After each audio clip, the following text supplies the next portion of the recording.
You already know what it is. It's your boy EJ with another Barbershop Talk podcast. I got my man Dave. What up, what up? I got Vito, aka Mike Tice. Hey, what's going on, baby? Hey, look, check this out, man. I'm drinking a smoothie right now, so if y'all hear me like slurping or something like that, that's just a smoothie protein shake type thing. All right. Straight up. That's what's up. So look, man, I don't know if y'all been following us on Facebook or Instagram, but we got some good news to share with y'all, man. We actually made it on iTunes. So if you got any Apple products, please go on there, subscribe, like it, review it, do all of that stuff, man, on the podcast app. Yeah, and even if they don't have Apple, man, they definitely can get us on SoundCloud, and they can get the link through our Facebook, Twitter, or Instagram. Absolutely. We appreciate all the support, and just keep it up. Please just keep it up. We appreciate it. Yeah, keep it coming. So, all right, we're gonna hop right into it. We got a lot to discuss today. This first topic that we want to talk about was actually inspired by Vince. So go ahead, Vince. Let them know what you posted out on your Facebook, and we're gonna go ahead and talk about that. Oh, okay. So the other day, I believe it was like Thursday, Friday, I don't know, one of the days. But so I put out the post. I don't have it in front of me, but it was something like, "Why don't we stop hating just because it's not involving us, or just because somebody else did it first? How about we start celebrating everybody else's success by liking statuses, commenting what they think on statuses, sharing each other's posts, buying each other's products, and etc." And what made me like post that is not only because we're trying to grow something here, but because if I scroll down my timeline or within the people that I see on the average, a lot of people are trying to do things, whether it's grow a business, whether it's grow their own clothing line. I see a lot of people now are doing, they're selling like their dinner plates. I've seen even some banana pudding that was getting brought out. I mean, there's a lot of stuff that people are doing. People graduating college, like, and when we get to those type of posts, I feel like people like just keep scrolling. But I don't know exactly what they're doing, but maybe they read it, maybe they don't. But I don't think that they get the same attention that a post say I said I bought me a new car, you know what I mean? Or I say that I'm in Las Vegas, you know what I'm saying? Or you know what I'm saying? I think that people are, when they see somebody doing good, that they like, well, look at him or look at them. Instead of saying like, oh, that's what's up, bro. Let me share that, or let me like that. Let me inbox him. Let me call him. Let me text him. Let me say, hey, congratulations. I see what you're doing. The funny thing is, I had a good idea that, you know, if me and you got together one day and started this own little la. I mean, like, instead of hating, how about we all come together? We get on one accord. I support you. You support me. And then at the end, that's how we all grow. I mean, simple as that. Yeah. It's funny you say that. I was telling Nakia. So yesterday, I don't know if you're familiar with this little boy, but if anybody watched Little Big Shots, there's this little boy from Greensboro who was a praise and worship leader, and I don't know how he got on Little Big Shots, but somehow he got on there.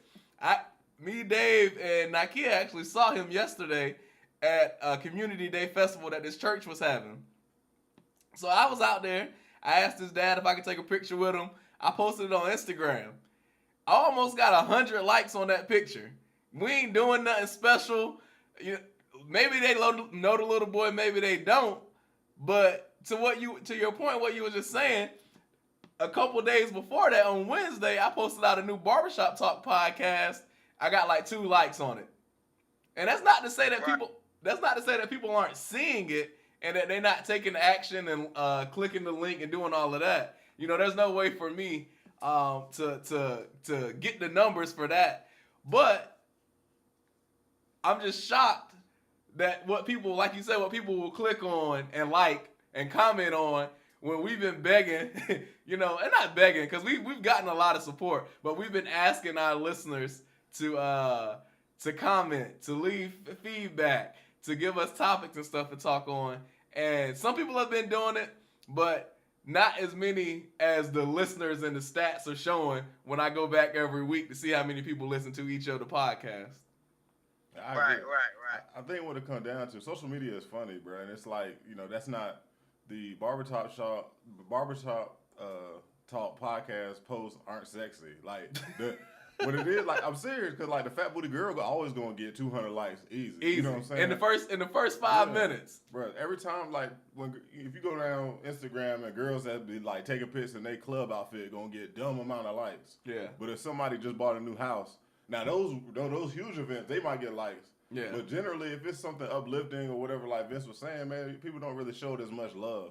And I really don't understand why. But you know, at the end of the day, sex sells. But not only sex, but I'm just saying those more kind of people taking pics like they in New York or whatever. Those more kind of I don't know how to explain those type of posts, but those always get likes versus somebody just posted that. I don't know. I decided to go back to school or whatever. That it's not gonna get the same amount of likes. You know what I mean? I don't know why that is, but that's just how social media operate. 10 likes for the post that Dave just described. 10 likes, and then their parents might have loved it. Yeah. 10 likes, maybe 1 or 2 comments, and that's it. And it wasn't even like, and when I posted it, it wasn't even directed towards me because I can care less. Because anybody that know me or us, like we're gonna do our thing regardless, and I'd appreciate it if you supported me. But if you hate on me, I'm not gonna be mad at you anyway because I'm gonna still do my thing. But like I'm looking at other people on my timeline, and I'm like, yo, why aren't we supporting that? Or other people that's in the community, like, why aren't we supporting them? You know their story, like you know that where they came from. You know that they have a lot coming up. Now you see them doing something good, and you still like, nah, I'm not supporting them, or I'm not liking them. I'm not sharing that. I'm not going to this event. I mean, like, take what you say with that community day. There should have been a lot of support going on at that community day. But you know what I mean? For some reason, we talk about quote unquote our other counterparts and what they do, but there's a lot of African Americans that have successful businesses, but we still don't want to support them. How can we leave a legacy? How can we build a bigger brand so that we can stop quote unquote, as a lot of people say, working for so and so or whatever? Working for the man. If we don't, how can we do that if we don't put the money back into what we trying to build? You see what I mean? I think you brought up a bigger issue because I definitely agree with you. Yeah. We could talk about that all day because I completely agree, man. I think that people always want to say people. I'm gonna just speak for black people right now, and I don't generally like to speak for the whole race, but I feel like a lot of black people will use racism as a crutch. Right. You know what I'm saying? Like if you have a Dillard's right beside a black-owned clothing store, a lot of people gonna still go on Dillard's. You know what I'm saying? And that's the problem because they cry and moan about white people holding us down or whatever, but they don't support their own businesses like you're saying. And it's unfortunate, man. But that's just we got to figure out a way to break that habit. I think, and again, as Dave would just say, I don't want to speak for the whole race, but in this scenario, I kind of will. I think what our issue is we don't want to hop on until it's already successful. Like, if you start a business today, I'm going to be like, hey, Dave, you got a good idea, but I ain't going to really support you until I see you on the cover of Forbes magazine. And I'm like, yo, Dave, bro, how can I get connected? How can I do X, Y, Z?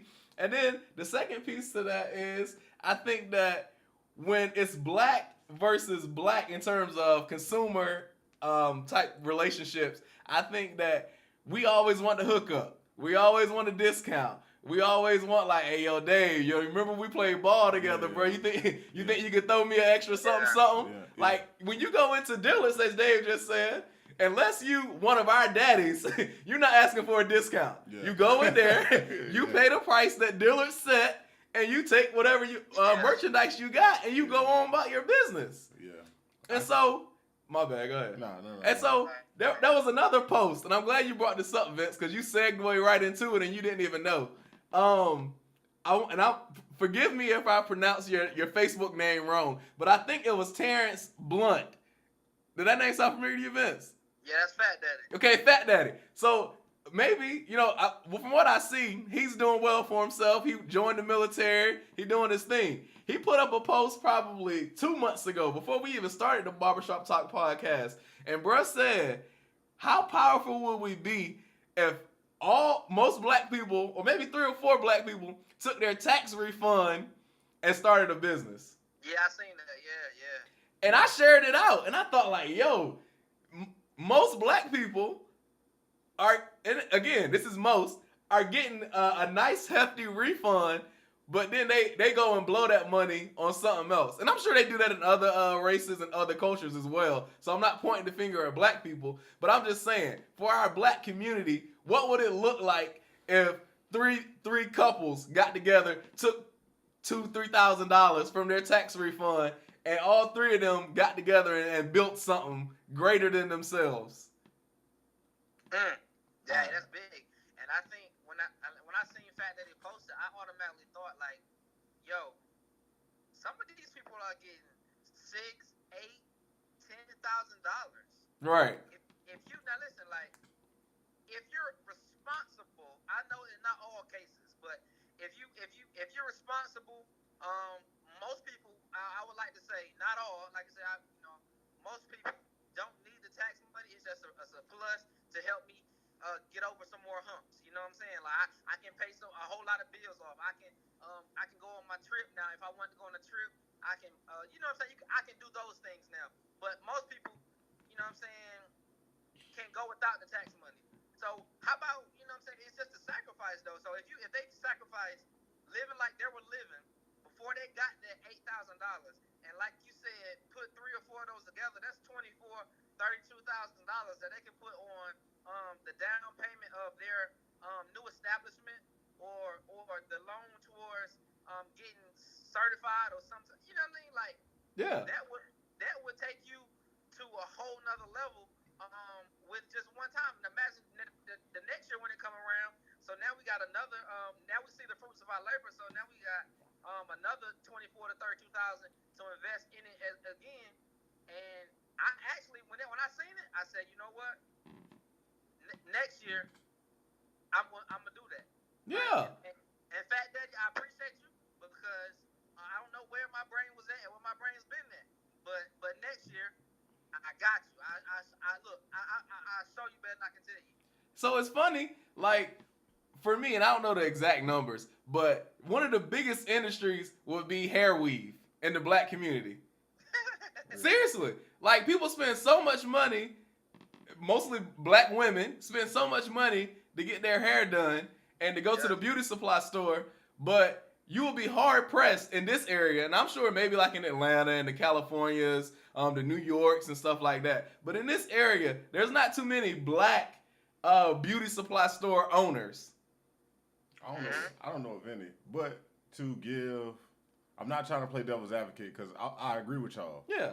But it's hard to start a business. It's a very daunting task. And if you don't have like the education background, or if you never done a business, like you don't need to it's not just about opening the business. I mean, you got to set up where you get your hair from. Let's just use your example. Yeah. Where you get your hair from. How you gonna pay that? How you gonna pay your supplier or whatever? Like, where's that money gonna come from? Because tax refund only gonna go so far. You know what I'm saying? Right. All right. So, how many employees you gonna have? How you gonna pay them? Like, you gonna have a payroll department? What you gonna do? Like, how are you gonna set up your insurance for your employees? How are you gonna set up direct deposit for your employees? What alarm system are you gonna get? What vendors are you gonna use to make your deliveries? All that stuff go into it. And if I'm never really, I don't have any experience at all, it's very hard for me to even do that and be successful at it. You understand what I'm saying?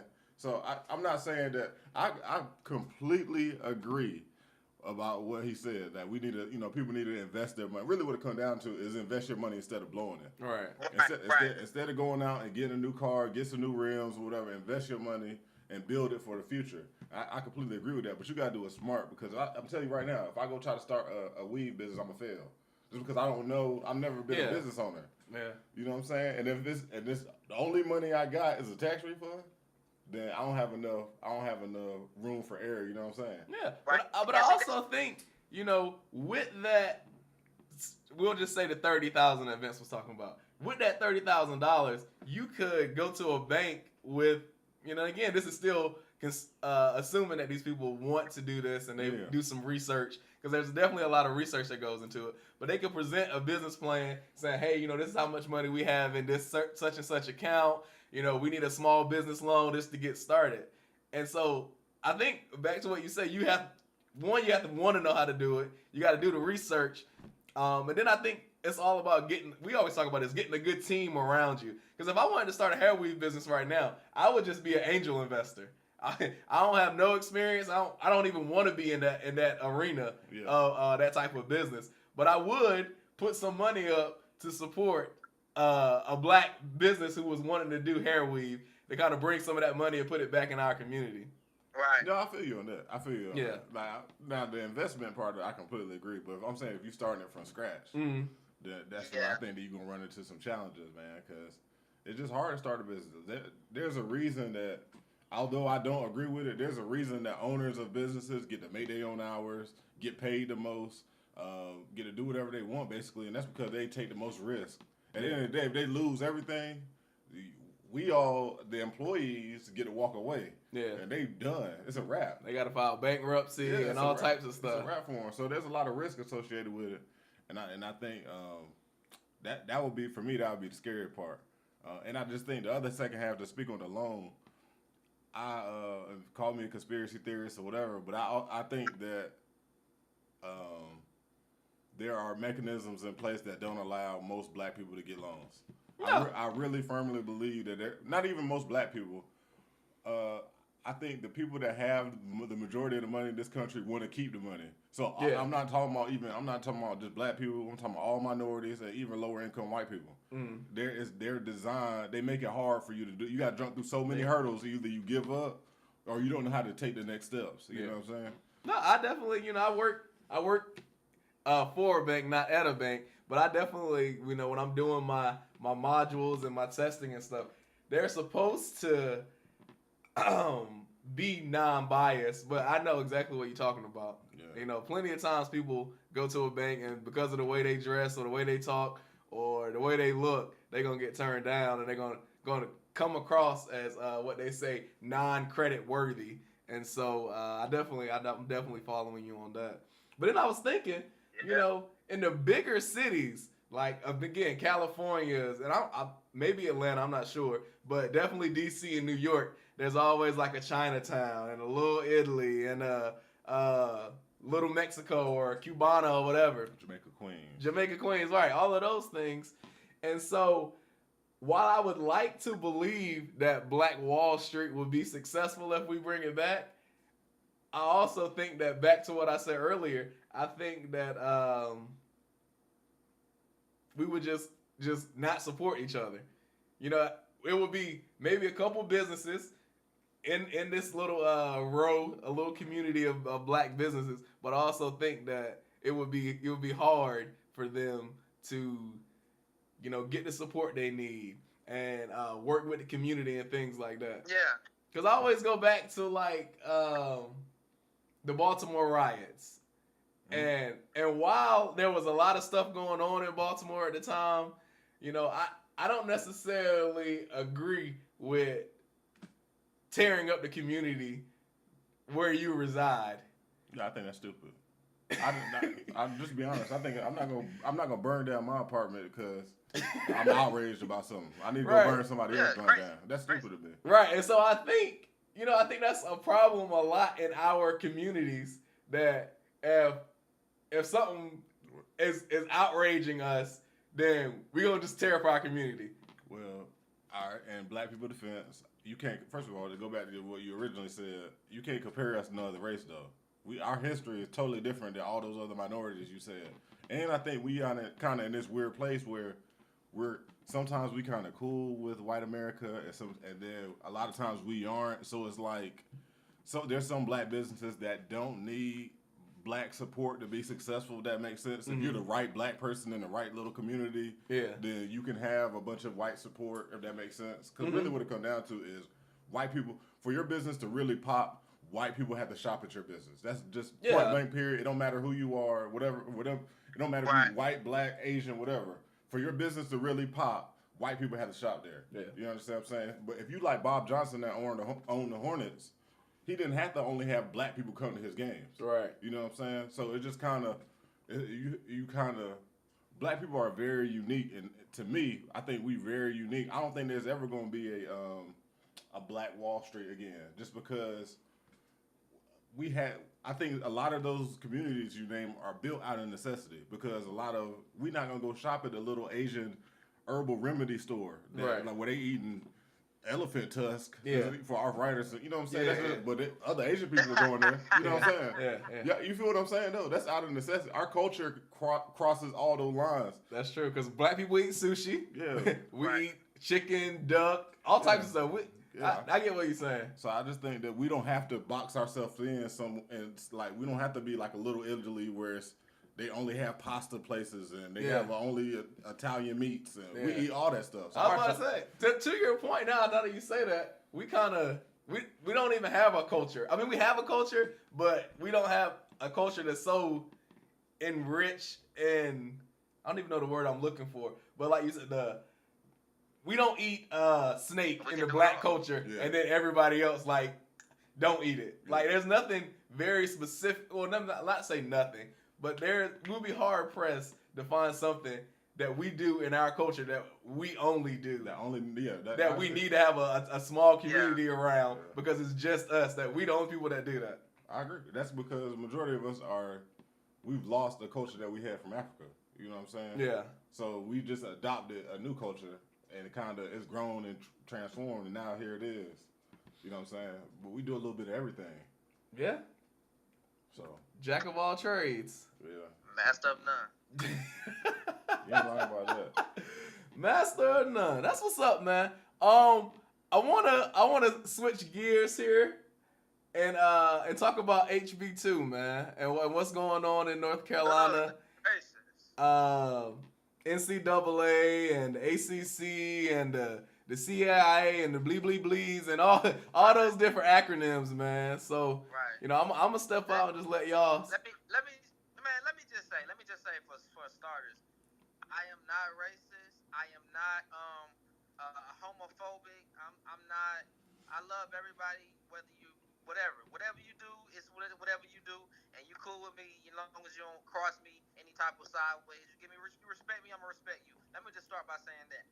All right, but there comes a time when you have to stop thinking about yourself and think about the vast majority of everybody else, especially when you get in certain positions of leadership. All right, so I think that this law that was set in place was just crazy. And it was very historical because we've never seen such a law that would instantly lose us billions of dollars. I mean, there's been laws put in place where we might lose out over time, but when this law hit, everybody backed out. Millions of dollars, billions of dollars that was lost. And I understand they were saying, that they had, you shouldn't be doing this in the bathroom, you shouldn't be going in this bathroom. And I whatever. I think you go to the bathroom, you use the bathroom, you get out, you don't be trying to dap up nobody, see if they got a wig on, or they don't got a wig on. Like, I mean, you ain't got time for that. You know what I mean? If you want to put your little Carmax and lip gloss on, put it on. You know what I mean? Wash your hands and get out. Like, I don't understand why it's such a big issue and why we had to suffer, because people call it what you may, but we suffered. In the long run, we're going to suffer because think about what we could have had, and all the improvements that North Carolina could have made with those contributions from everybody that would have came, all the money that would have been generated. So I think it was very selfish of the governor to make such a law. And basically he made that law being one-sided, and one-sided in politics doesn't sit well with a lot of people. I don't want to get into that because that's basically that sounds like Trump to me. But when when you're in politics, and there's no such thing as one-sided. Your beliefs kind of take not your beliefs, but everything that you have always been raised upon, and how your mom and daddy raised you, what church you went to, what schools you went to, all that stuff kind of had to get put to not the back burner, but to like the left burner, and you had to start thinking about, well, okay, yeah, I was raised like this, yeah, I don't like the LGBT, but who? Okay, who does? Okay, oh, whoa, there's some people that do like it. Okay, well, let me think about the people that do like it. Let me think about the people that have no problem with it, and then let me think about the people that hate it. So you have to put everything in perspective before you start just dropping bombs and just being real selfish. So like I said, I'm not racist, I'm not homosexual or anything, but I think it was real selfish, and that's just how it is. What you got for that, Dave?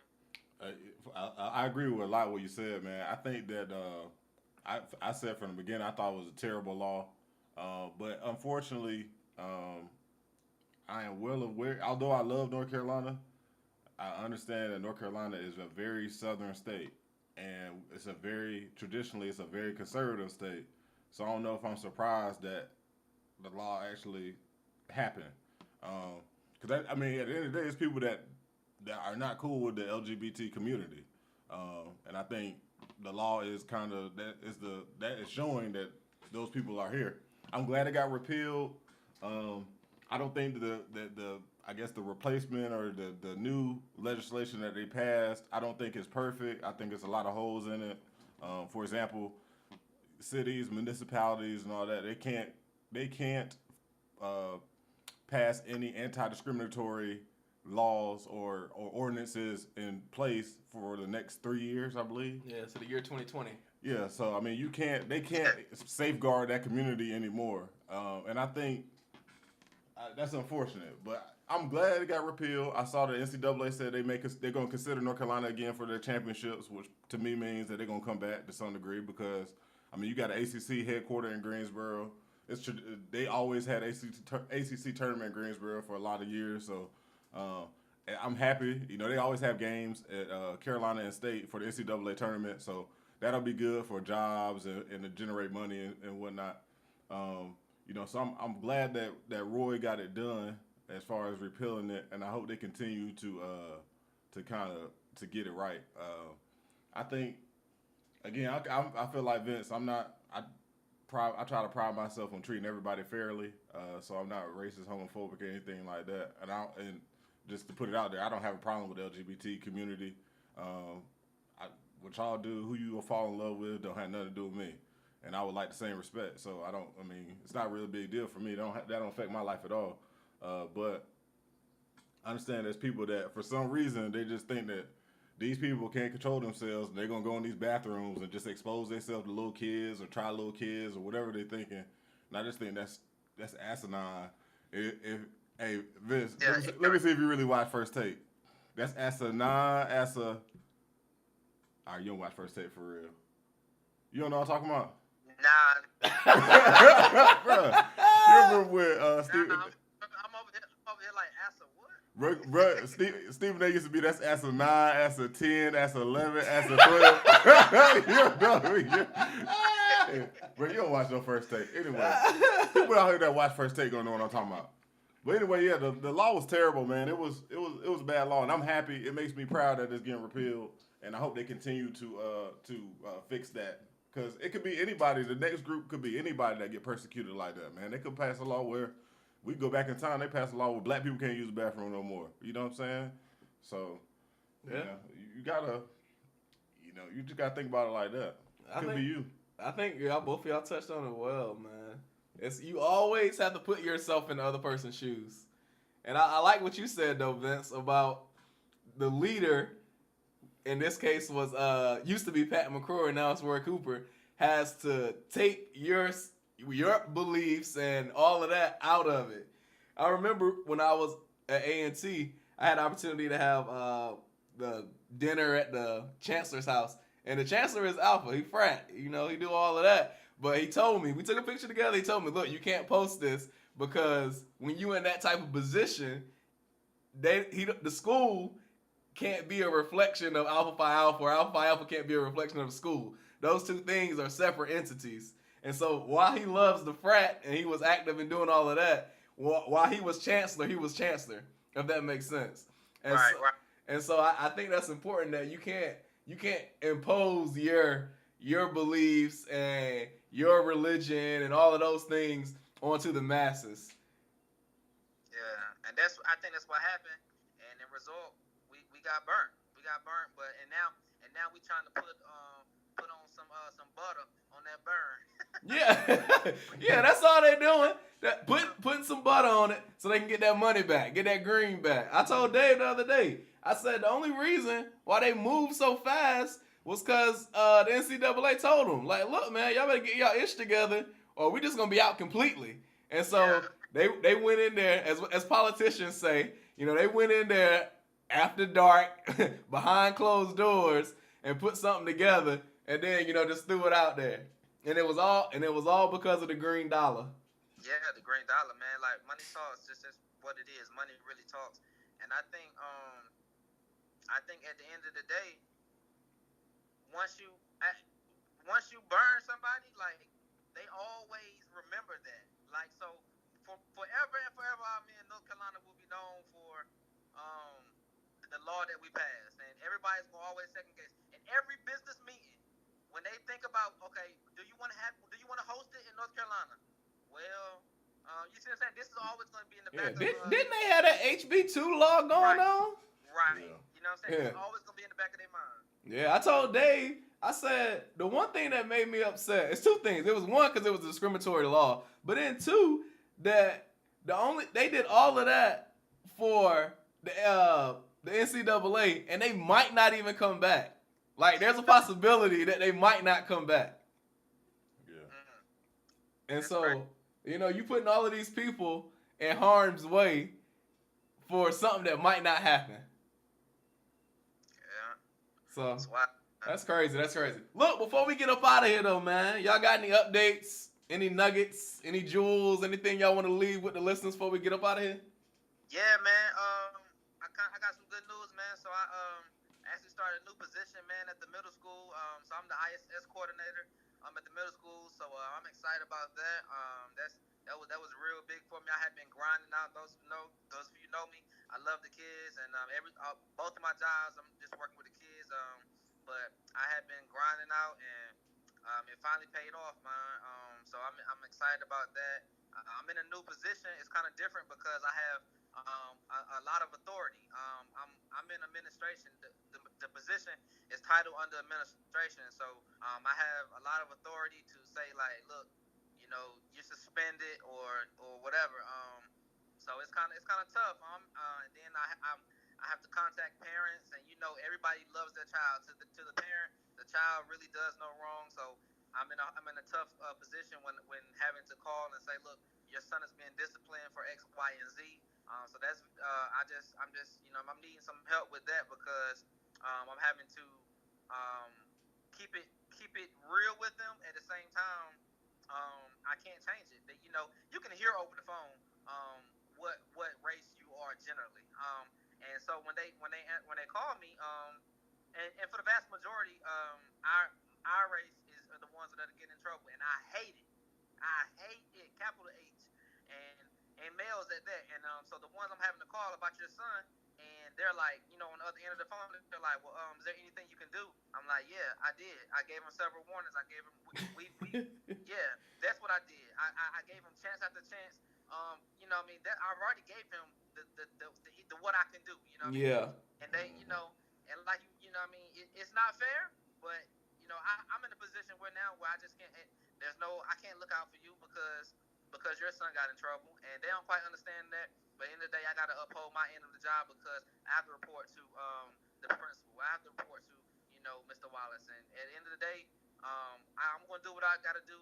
Just make sure that you're raising your child to a point where he can say, you know what, I'll take responsibility for my actions. A lot of people don't understand that because they're young, and I wish that parents would teach that. Look, you did it. This is the consequence for your actions, and that's just going to be the bottom line. Yeah. That's what's up, man. Congratulations on that new job, man. Yeah, that's what's up. Yeah. You got anything, Stancil? For me, I guess I would say, I was sitting back thinking the other day, like, I was actually really Vince's job made me think about this. I was like, man, really the boys, you know, from when I go back and we all first met, we first started talking, I think we all doing different jobs than where we saw ourselves. Mm-hmm. You know what I'm saying? So my message, I guess, would be just to cast a wide net and don't really get fixated on a particular job. I would say look for certain aspects of each individual job that may interest you and look at it that way. Because for a long time, I was really fixated. The only thing I wanted to do was work for a sports team, or you know what I'm saying, those kind of glamorous jobs. And I couldn't be happier where I am now. And you know, I've never thought I'd be happy selling insurance, but it's been a good experience, or working at a marketing firm. So it's been a good experience for me. And the only reason I was able to find that was because I got off of kind of what I was fixated on. You know, I kind of cast a wider net. And really, if I look at my group, I think you know, for my little circle, I think it served us well, where we were able to be like, all right, that field, man, for whatever reason, I haven't broke into it yet, so let me look outside of those options. So that's all I would say, and that really goes over to relationships. Also, you can really apply that same principle to just about everything in your life. So that's the only thing I would say. Man, show your boy Dave out trying to get deep. Man. Yeah, real quick, he got so deep, right? He got so deep, man. I had to get deep. Look, I had to get deep with him. Look, check this out. Yeah. The word say, when you said that, look, the word says, right? Even when you've been doing it over and over, all right. So they was on the boat and they were fishing, and they had cast the net down, and so they cast the net down and they were out there all day, all night, and they had nothing. And they came back and they said, the Lord said, look, drop it down again. And they said, why? I've been out here all day. He said, drop it down again. And they dropped it down again. And it was so full that they had to get everybody to pull it up. They were fishing. Everything else was overflowing out the net. So to somebody, Dave, you just helped them out. Cast your net, even though you tried this, you tried that. Look, cast your net out one more time. Cast it out one more time and see what happens for you. Yeah. All right. With that, man, I ain't even gonna mess that up. Look, one more time, we on iTunes, SoundCloud. Y'all check us out. That was a great episode, Barbershop Talk Podcast. Yeah, we'll catch y'all next week. All right, y'all. Peace. All right, yo.